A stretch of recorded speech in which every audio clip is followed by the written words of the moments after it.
Само со последниот тендер од 46 милиони евра, македонските средношколци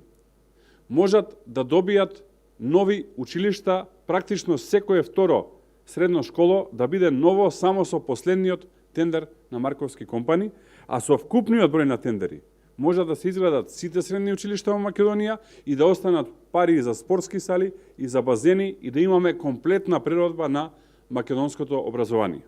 Но власта не го прави тоа, туку решава да работи за своите криминални потреби. Повикувам